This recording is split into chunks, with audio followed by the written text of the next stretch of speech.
So let's make a little airplane. I'll start off with an orange cylinder, like this. I'll flip it over on its side and then stretch it out. Then I will want to add in a paraboloid on the front, flipping it over and making sure that it's the same width as this cylinder, so my airplane can have a nose.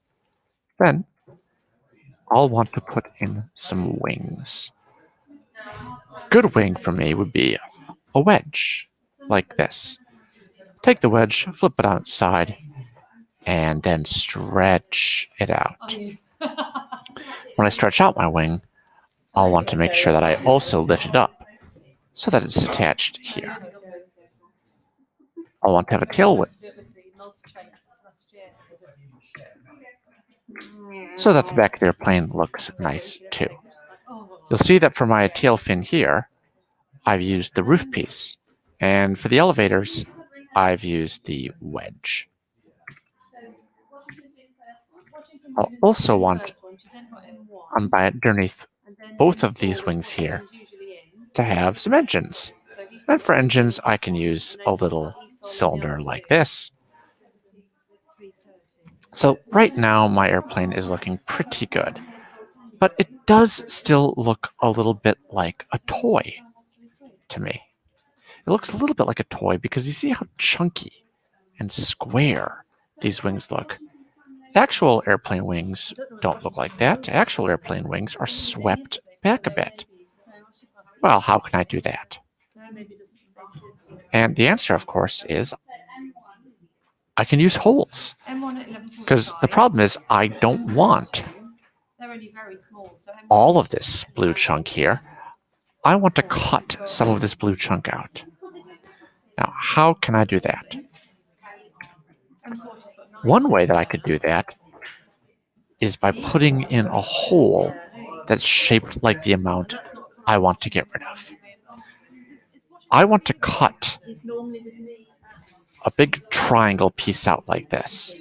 And the way that I can cut a big triangle piece out like that, one way would be a pyramid-shaped hole. Or I could also use a roof-shaped hole. Possibly I could use a wedge-shaped hole, all depending on what exactly I want the shape to look like. Now, I still want it in my own head to be a little bit thicker up here, so I'm going to put the pyramid there. I want to be a little bit thicker so it looks like it actually hold that engine in well. Of course, you wouldn't have to, but you definitely want to have something cutting up part of the wing like this.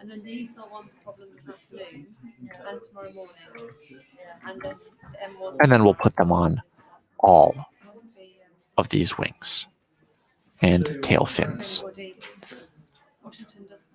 Then, once I've got all of these right where I want them,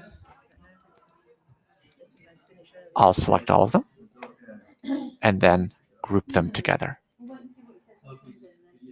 And then we'll think about it. And that is what I'll get when I print it. See how these fins and these wings now sweep back? Look much more like an airplane. I particularly like this little notch that I've made by making the pyramid not quite touch the bottom of it. And that's my airplane. If I want to print it, I could export it as an object or SVG file in order to send to a 3D printer. I could send it directly to a printer if I happen to have one connected. Unfortunately, I don't right now. Or I could just download a picture, which I could then use to submit for this assignment. Good luck.